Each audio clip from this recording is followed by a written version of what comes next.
యువతకు ఉద్యోగ అవకాశాలు కల్పించడమే కూటమి ప్రభుత్వ ధ్యేయం. ఎమ్మెల్యే ఆనంద్ బాబు. రాష్ట్రంలోని నిరుద్యోగ యువతకు ఉపాధి అవకాశాలు మరియు ఉద్యోగ అవకాశాలు కల్పించడమే ముఖ్యమంత్రి చంద్రబాబు నాయుడు నేతృత్వంలోని కూటమి ప్రభుత్వ ధ్యేయమని మాజీ మంత్రి, వేమూరు శాసనసభ్యులు, పోలిట్ బ్యూరో సభ్యులు నక్క ఆనంద్ బాబు అన్నారు. ఆంధ్రప్రదేశ్ రాష్ట్ర నైపుణ్యాభివృద్ధి సంస్థ మరియు జిల్లా ఉపాధి కార్యాలయం వారు మరియు వేమూరు నియోజకవర్గ శాసనసభ్యులు ఆనంద్ బాబు ఆధ్వర్యంలో బట్టిప్రోలులోని వ్యవసాయ మార్కెట్ యార్డు ప్రాంగణంలో జాబ్ మేళా నిర్వహించడం జరిగింది. ఈ జాబ్ మేళాకు ప్రముఖ doctors solutions, Apollo tyres, Tata, Voltas, MRF, Flipkart, plus solution, Innova shows, SBI codes, master minds, Tata electronic మొదలైన 22 కంపెనీల ప్రతినిధులు హాజరయ్యారు. ఈ జాబ్ మేళాలో 22 కంపెనీలు పాల్గొనగా 167 మంది హాజరు కాగా వారిలో 95 మంది కంపెనీలకు ఎంపిక అవడం జరిగిందని జిల్లా నైపుణ్యాభివృద్ధి అధికారిని మాధవి తెలియజేశారు. ఈ కార్యక్రమంలో యువకులు, ప్రజాప్రతినిధులు, కూటమి నాయకులు తదితరులు పాల్గొన్నారు. కుంచె వెంకటేశ్వరరావు, వేమూరు నియోజకవర్గ టుడే టీవీ ప్రతినిధి. ఎలా అవుతుంది అంటే పేరెంట్స్ దాకా రీచ్ అవుతుంది. పేరెంట్స్ దాకా ఎప్పుడైతే రీచ్ అవుతుందో పిల్లల్ని, ఇంట్లో ఉన్న పిల్లల్ని వాళ్ళు ఎంకరేజ్ చేయడానికి అవకాశం ఉంటుంది. మేము చాలా అవేర్నెస్ ప్రోగ్రామ్ చేస్తున్నాం, స్కూల్స్లో పెడుతున్నాం, కాలేజెస్లో పెడుతున్నాము, యూనివర్సిటీస్లో కూడా పెడుతున్నాం.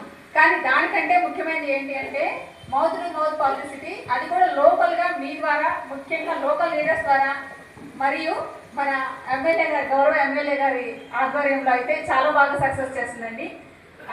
లాస్ట్ క్వార్టర్స్లో చేసిన అన్ని జాబ్ మేళాస్ కంటే కూడా కొల్లూరు బాగా సక్సెస్ అయింది సార్. యాక్చువల్గా ఈరోజు కూడా అలాగే ఎక్స్పెక్ట్ చేశాము. 145 వరకు అయితే వాళ్ళు రిజిస్ట్రేషన్స్ ఆన్లైన్ కనిపిస్తున్నాయి. మేబీ మధ్యాహ్నానికి అందరూ రావచ్చు అనుకుంటున్నాం సార్. థ్యాంక్ యూ అండి. నెక్స్ట్ మన యాడ్ చైర్మన్ గారిని 90 మంది జాబ్లో ఉన్నారని, అదేవిధంగా ఇక్కడ కూడా అవేర్నెస్ ప్రోగ్రామ్స్ ఏర్పాటు చేసి నిరుద్యోగ యువతలకు ఇది గొప్ప అవకాశంగా మనం భావించవచ్చు. ముఖ్యంగా మన గ్రామాల్లో వెళ్ళినప్పుడు అడుగుతూ ఉంటారు, పిల్లలు ఖాళీగా ఉన్నారు, జాబ్ ఏదన్నా చూడమని. ఇట్లాంటి ఉద్యోగ మేళాలు వారు సద్వినియోగం చేసుకోవాలని మనం వారికి కొంచెం చెప్పినట్లయితే అర్థం చేసుకొని వారి పేరెంట్స్ వారిని మోటివేట్ చేస్తారని మనం అనుకోవాలి. ఎందుకంటే జాబ్ అనేది ఒక్కసారే పెద్ద జీతాలతో మొదలవదు. చిన్న చిన్నగా స్టార్ట్ చేసి వారి స్కిల్ని వారు డెవలప్ చేసుకున్నట్లయితే ఎక్కువ అమౌంట్లో తీసుకోవడానికి అవకాశం ఉంటుంది. అదేవిధంగా ఈ రోజున మన గ్రామీణ ప్రాంతాల్లో వ్యవసాయం, ముఖ్యంగా వ్యవసాయం మీద ఆధారపడి జీవించే వారు ఎక్కువ మంది ఉన్నారు. వారి పిల్లలు కూడా దాన్ని కాకుండా ఉద్యోగాల్లో స్థిరపడాలని ఆశిస్తూ ఈ అవకాశం ఇచ్చిన మీ అందరికీ నా ధన్యవాదాలు. దాదాపు 170 మంది దగ్గర ఈరోజు ఉద్యోగాలు చేసుకుంటున్నారని అంటే చాలా సంతోషించదగిన పరిణామం. మరి ముఖ్యంగా మనం ఆలోచన చేస్తే మీ అందరికీ తెలుసు, యువగళం పాదయాత్రలో నారా లోకేష్ గారు చేసినటువంటి వాగ్దానం, మా ప్రభుత్వం అధికారంలోకి వస్తే 20 లక్షల ఉద్యోగాలు ఈ రాష్ట్ర నిరుద్యోగ యువతకి కల్పించేటటువంటి లక్ష్యంతో మరి నేను పనిచేస్తానని చెప్పని ఆ రోజున నారా లోకేష్ గారు చేసినటువంటి వాగ్దానం. దానికి అనుగుణంగా మన గౌరవ ముఖ్యమంత్రి నారా చంద్రబాబు నాయుడు గారి కృషి, పట్టుదల, శ్రద్ధ, ఆసక్తితో దేశ విదేశాల్లో పర్యటన చేసి అనేక రకాల సమ్మిట్ల ద్వారా పారిశ్రామికవేత్తల్ని ఆంధ్ర రాష్ట్రానికి పిలిపించి ఇక్కడున్న పరిస్థితులు చెప్పి భవిష్యత్తు మీద కూడా వాళ్ళకు ఒక భరోసా కల్పించినటువంటి పరిస్థితి చంద్రబాబు నాయుడు గారిది. కాబట్టి మీ అందరూ గమనించే ఉంటారు, చూసే ఉంటారు, ఇలాంటి సమ్మిట్లు జరిగేటటువంటి సందర్భంలో ప్రతిపక్షంగా ఉన్నటువంటి వాళ్ళు చెప్పాల్సినటువంటి దానికి విరుద్ధంగా ఈ రాష్ట్రానికి రావద్దని చెప్పి ఏ రకంగా బెదిరించి భయపెట్టినా కూడా చంద్రబాబు నాయుడు గారి మీద ఉన్నటువంటి క్రెడిబిలిటీ, నమ్మకం, విశ్వాసం ఫలితంగా ఈ రోజున దాదాపు 20 లక్షల కోట్ల రూపాయలు పెట్టుబడులు పెడతానిగా మరి ఆంధ్ర రాష్ట్రానికి వచ్చారంటే పెట్టుబడిదారులు మనం ఒకసారి ఆలోచన చేయాలి. రాష్ట్ర ముఖ్యమంత్రి యొక్క సమర్థత, అడ్మినిస్ట్రేషన్ మీద ఉన్నటువంటి పట్టు, ఈ అన్నింటినీ కొలమానంగా తీసుకున్నప్పుడు మాత్రమే లక్షల కోట్లు పెట్టుబడి పెట్టి వ్యాపారం చేయడానికి ముందుకు వస్తున్నారని అంటే ఆ వ్యక్తి మీద ఉండేటటువంటి నమ్మకం, ఆ నమ్మకమే ఈ రోజున ఈ ఆంధ్ర రాష్ట్రంలో ఇన్ని లక్షల ఉద్యోగాలు కల్పించడానికి నిరుద్యోగ యువతకి ఇచ్చినటువంటి మాట నిలబెట్టుకోవడానికి ఈ రోజున అవకాశం సుగమమైంది.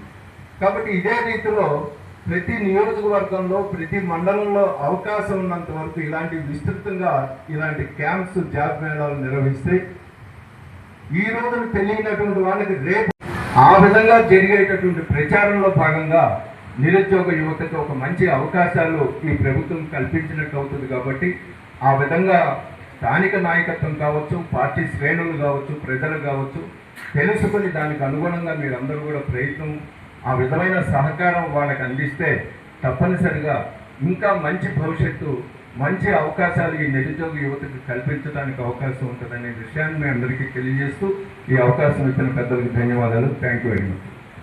కార్పొరేషన్ సంబంధించి వాళ్ళ యొక్క సిబ్బంది ఈ రిజిస్ట్రేషన్లు ఇవన్నీ మానిటర్ చేస్తూ ఉన్నటువంటి అవకాశాలని విడమర్చి చెప్పడానికి కృషి చేస్తున్నటువంటి వాళ్ళకి ఇచ్చేసిన కంపెనీల యొక్క ప్రతినిధులు వారందరూ కూడా ధన్యవాదాలు తెలియజేస్తున్నాం. కంపెనీలు ఎత్తున్నాయమ్మా, కంపెనీ కూర్చోండి. ముఖ్యంగా మన నియోజకవర్గంలో గతంలో కొల్లూరు కేంద్రంగా ఇటువంటి క్యాంప్ ఒకటి నడిపారు. జిల్లాలో కూడా విస్తృతంగా ఈ స్కిల్ డెవలప్మెంట్ కార్పొరేషన్ నుంచి డెవలప్మెంట్ ఆఫీసర్గా ఉన్నటువంటి తను మొత్తం కూడా మేడం పేరేటమ్మా పేరు మాధవి గారు విస్తృతంగా తను ఈ కార్యక్రమం మీద పర్యటిస్తూ ఉన్నారు. మమ్మల్ని కూడా మేము మర్చిపోయినా ఒకటి ఆనందంతో పనిచేస్తూ ఉన్నారు. వారికి ప్రత్యేకమైనటువంటి అభినందనలు కూడా తెలియజేస్తున్నాను. మీరు ఇక్కడ ఉన్నటువంటి యువకులు అవకాశాన్ని సాధ్యమైనంత వరకు వినియోగించుకోవడానికి ప్రయత్నం చేయండి. మీకు దానిలో లాభం ఉపయోగం ఉన్నంత వరకు మీరు ఉపయోగించుకోండి, వెళ్ళటానికి ట్రై చేయండి. ఏదో ఒకటి ఖాళీగా కూర్చునే కంటే ఒక పని చేయడం అనేది, ఉపాధి మార్గం అన్వేషించుకోవడం అనేది యువతకు ఎంతో అవసరం. ఖాళీగా కూర్చునే కంటే మనలో ఉన్నటువంటి స్కిల్స్ని బయటికి వ్యక్తపరచడానికి, పనిచేయటానికి, మన ఎదుగుదలకు ఎంతో తోడ్పడుతుందని ఈ సందర్భంగా తెలియజేస్తా ఉన్నాను. ఎందుకంటే ఆంధ్రప్రదేశ్ రాష్ట్రంలో 19 నుంచి 24 దాకా యువతరం అంతా నిర్వీర్యం అయిపోయింది, నిస్తేజం అయిపోయింది. యువతని గంజాయికి, మాదక ద్రవ్యాలకి బానిసలు చేసే జగన్మోహన్ రెడ్డి ప్రభుత్వంలో పని చేసుకోవాలనే తలంపుకుండా వారి యొక్క జీవితాలని పాడు చేసినటువంటి పరిస్థితులు చూసాం. ఇలా 2024 నుంచి ఇప్పటికి 2 సంవత్సరాలు సుమారుగా అవసరం ఉంది. చంద్రబాబు నాయుడు గారి నాయకత్వంలో కూటమి ప్రభుత్వం వచ్చినాక ముఖ్యంగా ఈ స్కిల్ డెవలప్మెంట్, ఉపాధి కల్పన, ఇండస్ట్రీస్, ఐటీ రంగం కానీ ఇదంతా అభివృద్ధి చేయడానికి నారా లోకేష్ గారి నాయకత్వంలో ఇతోధికంగా శ్రమిస్తూ ఉంది ప్రభుత్వం. సిఐ సమ్మిట్ జరిపి విశాఖపట్నంలో దేశ విదేశాల నుంచి ఎంతోమంది పారిశ్రామికవేత్తలు ఈ రాష్ట్రానికి ఆకర్షించి పరిశ్రమలు రావడానికి దోహదం చేసి 16.5 లక్షల కోట్ల రూపాయలు ఎంఓయూ ద్వారా ఇలా రెడీ చేసి పరిశ్రమలు అభివృద్ధి చేయడానికి కృషి చేస్తాం. దావోస్ పర్యటనకి 2 సార్లు ముఖ్యమంత్రి గారు లోకేష్ గారు వెళ్ళి 3.5 లక్షల కోట్ల రూపాయల ఎంఓయూలు తీసుకొచ్చారు. అంటే దగ్గర 20 లక్షల ఎంఓయూలు, 20 లక్షల కోట్ల రూపాయల ఎంఓయూలు వివిధ పారిశ్రామిక రాష్ట్రాల్లో ఉన్నటువంటి పారిశ్రామికవేత్తలు కానీ, విదేశాల్లో ఉన్నటువంటి పారిశ్రామికవేత్తలు కానీ పెట్టుబడులు పెట్టడానికి మన రాష్ట్రానికి ఔత్సాహికులుగా ముందుకొచ్చి వాళ్ళందరూ కూడా ఎంఓయూలు, మెమోరాండం ఆఫ్ అండర్స్టాండింగ్ మనతో అగ్రిమెంట్ కుదుర్చుకున్నారు. ఇవన్నీ కనుక కార్యరూపం దాలిస్తే మన రాష్ట్రంలో ఉన్నటువంటి 20 లక్షల మంది నిరుద్యోగులకి ఉపాధి కల్పించడంలో ఎటువంటి సందేహం లేదు. ఆ దిశగా ఈ స్కిల్ డెవలప్మెంట్ ద్వారా కూడా ఈ కార్పొరేషన్ ద్వారా ఈ అవకాశాలు ఉపాధి కల్పించడానికి మీకు కల్పిస్తున్నటువంటి ఆల్రెడీ ఈ రాష్ట్రంలో ఉన్నటువంటి కంపెనీస్ ఏవైతే ఉన్నాయో వాళ్ళు కూడా ముందుకు వస్తూ ఉన్నారు. వాళ్ళకు అవసరమైనటువంటి విధానంలో ఇప్పుడు మీరు మీరందరూ కూడా ఈ అవకాశాన్ని సద్వినియోగం చేసుకోవాలని చెప్పి ఈ సందర్భంగా మీకు విజ్ఞప్తి చేస్తాం. మన ప్రాంతం ముఖ్యంగా వ్యవసాయ ఆధార ప్రాంతం. అవకాశాలు ఎప్పటికప్పుడు మనం వెతుక్కుంటూ ముందుకెళ్ళడానికి ప్రయత్నం చేయాలి. అది భవిష్యత్తుకి ఎంతో ఉపయోగపడింది అనేది నా అభిలాష. ఆ దిశగా మీరందరూ కూడా ఈ స్కిల్ డెవలప్మెంట్ కార్పొరేషన్ ద్వారా వచ్చినటువంటి అవకాశం ద్వారా కొంతమంది ఈ ఉపాధి అవకాశాలు పొందారు. రాబోయే రోజుల్లో కూడా మిగతా మండలాల్లో కూడా ఈ కార్యక్రమాలు ఏర్పాటు చేసి ముందుకెళ్తామని చెప్పి సందర్భంగా తెలియజేస్తూ ఇచ్చేసిన ప్రతి ఒక్కరికి ఇక్కడ పార్టీ శ్రేణులు ఎక్కువ మంది వచ్చారు.